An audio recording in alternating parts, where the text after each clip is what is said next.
taking a look at robocalls, how attorney generals across the nation are cracking down on spam calls, and are you looking for a Santa for your Christmas party? We'll tell you how you can find the right Santa for you as your news at 7 starts now. Live from Television Park, this is WJBF News Channel 6 at 7. Good evening, everyone. You're watching News Channel 6 at 7. I am Graham Lee. Thank you so much for joining us. Coverage you can count on begins with spam calls. South Carolina's Attorney General says some of the biggest phone companies are helping those calls get through. It is time now for our first check of the weather. Chief Meteorologist Jenna Petracci is standing by. Jenna, it's been a rainy and cold day, so what are things looking like for the weekend? Yeah, rainy and cold start for sure, Graham, but then a little bit of an improvement on Sunday. But right now on Live Viper 6, around half the area is now dry. North of I-20, you're no longer seeing any rain other than maybe some really light drizzle. But our southern line counties are still seeing those steady showers. And now Richmond County, Aiken County starting to dry out, but more rain will be on the way late tonight and into tomorrow. You can see the green there in Emmanuel County over towards Bamberg. So it's our southern line counties which will see the highest amounts of rainfall, and that is good news since they are in the severe drought. Rainfall totals now starting to approach a half an inch to 1 inch anywhere that you're seeing the green, but a lot of places still only at a quarter of an inch since the rain has been so light. Our Terry Lambert Hyundai Skyview cam showing the cold and damp weather not stopping some people from going out and about, enjoying the Friday evening. So today's almanac shows that we started out at 46, only climbed to 50. Temperatures are still in the 40s and low 50s right now. 48 in Augusta, 45 in Aiken. We're going to continue to watch this low pressure system as we head into the weekend. But if you're headed out tonight, cloud cover with the chance of light rain, temperatures in the upper 40s. So be sure to dress warm and bring the rain gear. I'll have more details on your forecast coming up. But back to you, Graham. All right, Jenna, thank you. Speaking of weather, it's already causing cancellations for parades. The Augusta Christmas Parade was set for tomorrow. It's been canceled because of the threat of rain. The parade was set to start at 1 tomorrow in downtown Augusta. The Christmas Light Up Spectacular has been moved to next Saturday, December 13th at 4 p.m. at the Augusta Common. Again, no Augusta Christmas Parade this year. That bad weather also forcing changes to Grovetown's Christmas Parade. The city is postponing its parade to Saturday, December 13th at 10 a.m. The festival will be held that same day from 5 to 8 p.m. And while some parades this weekend have been canceled or postponed, Columbia County's Christmas Parade is still a full go for Sunday. That parade begins at 3 p.m. It starts at Faircloth and Evans Town Center Boulevard, winds its way down North Bel Air to Evans to Locks Road, then ends at Evans Town Center Park. We will have that parade streaming on WJBF 6 Plus, and we hope you will join us. A local nonprofit store was recently featured on a national television program. The Augusta Training Shop joined the Kelly Clarkson Show yesterday, a moment that put its mission in the spotlight. The store already receives a lot of orders during the holiday season, but they saw an increase this year after the feature. It's known for creating opportunities for adults with special needs. They make handmade artwork, and repair furniture. We had members of the community come in, we watched the show live, and then we were able to see I think there were like 400 visitors all at once to our site during the taping, during the show. And then our orders have really just gone up a lot, which we love to see. If you want to make an order, you can visit the store, go to the website, or make a call. News Channel 6's Francis Floresca will have more at 11. Santa Claus and his elves are hard at work in the North Pole getting ready for Christmas Eve, and he depends on helpers from across the world to make the magic happen. Kim Vickers has more. Ho, ho, ho! Merry Christmas! CSRA Santas is a Facebook group with several purposes. It's a place where local Santa's helpers can share available jobs and where people looking for a Santa can find one. On Facebook, so I want to start a page and invite other Santas to it. And the first meeting we had, there was 4 Santas. That was 20 years ago. The group has grown from those 4 Santas to more than 100 to choose from. It has grown into a community of people that enjoy what they do and each other. I've got several of them. They go fishing with me, and we do a lot of different things together. I mean, it's a close group. What's your favorite part about it? It's just the look in the kid's face when you know they believe.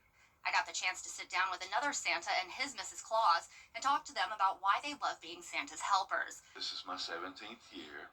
Then Mrs. Claus decided that she wanted to come with me, and we just enjoy seeing the children and their smiling faces. Mrs. Claus tells me she enjoys watching her husband interact with the children. He can really get down on their level, and he can draw even the most scared child into him so that they are not afraid anymore. The Santas tell me that talking to kids can be heartbreaking. I've had several children that you knew they were in their last stages of their life. I've had several kids like that I've known that they weren't going to be around for the next Christmas. But it can also be very entertaining. I asked the little girl, what do you want for Christmas? And she looked at me and said, Santa, I want a pink Bugatti. I said, okay, I'll see what we can do.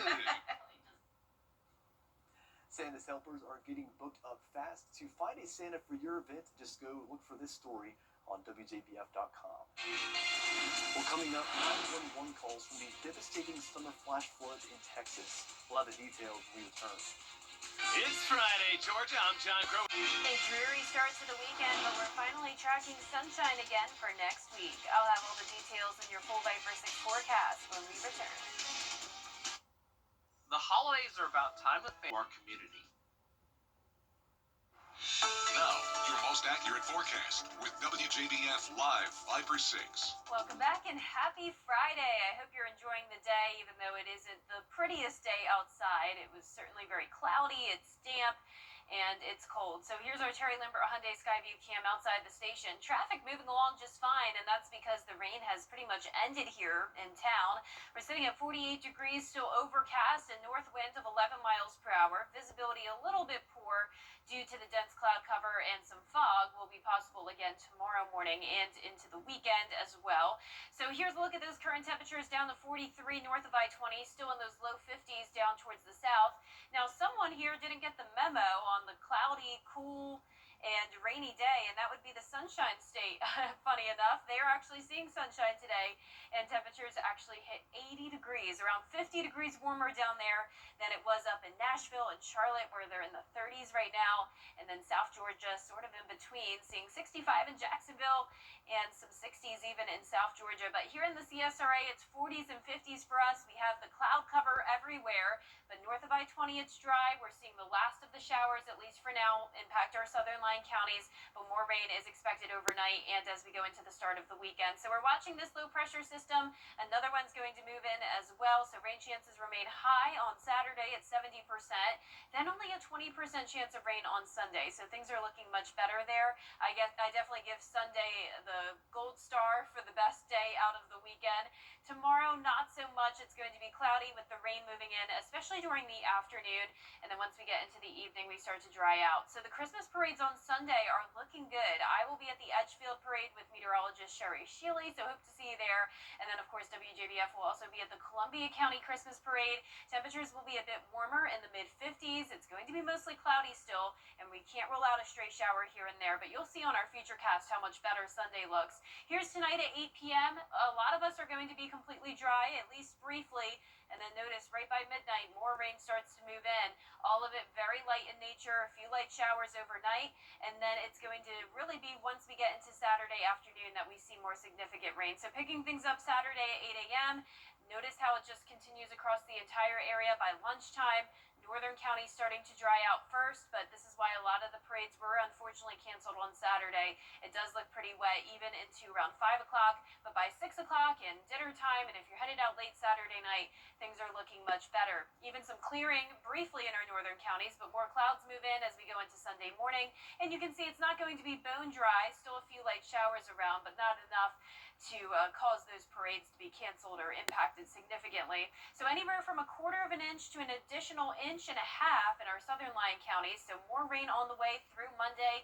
We'll even have a 30% chance of showers Monday morning. We're back to sunshine though on Tuesday, and with all that sunshine, we start to warm up, hitting 60 degrees again by Thursday.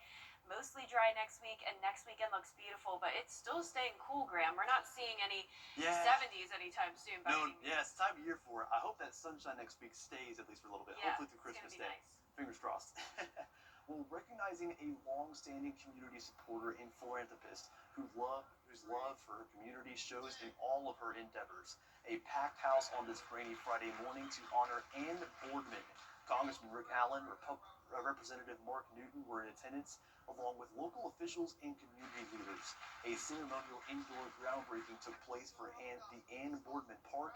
It will be located on the Kroc Center grounds off Broad Street. Mayor Garnett Johnson also declaring December 5th Ann Boardman Park Day in the city of Augusta.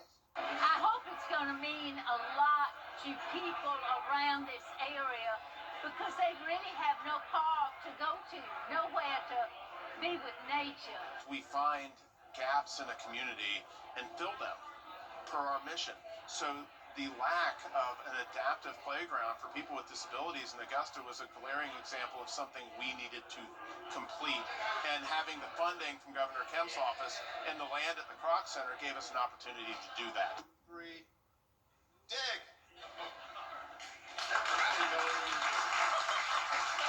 That is so true. The park is expected to open in October of next year. Coming up, why a sports bill that would help regulate compensation for college athletes has hit a roadblock. We'll have the latest after the break. When you download the Hearty app and join my Downward dog is a pretty common position in a yoga class, but what's not so common is to have an actual dog in the class. This motivated stray joined in on a beachside workout last week in Chile. It looks like he was doing ab crunches. Apparently, he was just really scratching his back. Some in the class said the pup showed better technique than some of the humans. What do you think about that? That is so funny. You can't tell me that the dog wasn't actually trying to copy the humans. I don't think he was just scratching his back. I think he was actually making an effort. I mean, look at that. He's man's best friend. He's copying the humans like perfectly. That's really cool. That's really cool. Yeah. I don't know if I'd be able to do that, but Yeah, and our temperatures are cool too, Graham. Yeah, A little too cold true. for my liking. We're only in the 50s still. 52 tomorrow. Lows dropping to the mid 30s Sunday morning. Saturday will be our very wet day, but we do dry out Saturday night and we'll be mostly dry on Sunday. A few morning showers on Monday. Back to sunshine Tuesday as we warm up to 60 by Thursday. All right, that's all we have for now. We'll be back tonight on News Channel 6 at 11. Your hometown holiday gift guide special with WJBF's Brandon Dawson is up next. Have a good night.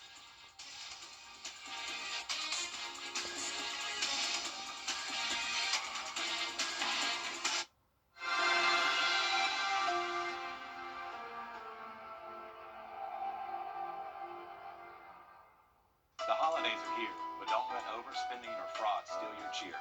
At Pinnacle Bank, we've got simple hacks to keep your finances merry and bright. Do set a holiday budget and stick to it. Do use secure payment methods and enable purchase alerts in your mobile banking app. Don't shop on public Wi-Fi. Scammers love to sneak into unprotected networks. And don't ignore your staples. This season, shop smart, save wisely, and protect what matters most. Smart money, strong community, financially fit with Pinnacle Bank. We are excited to be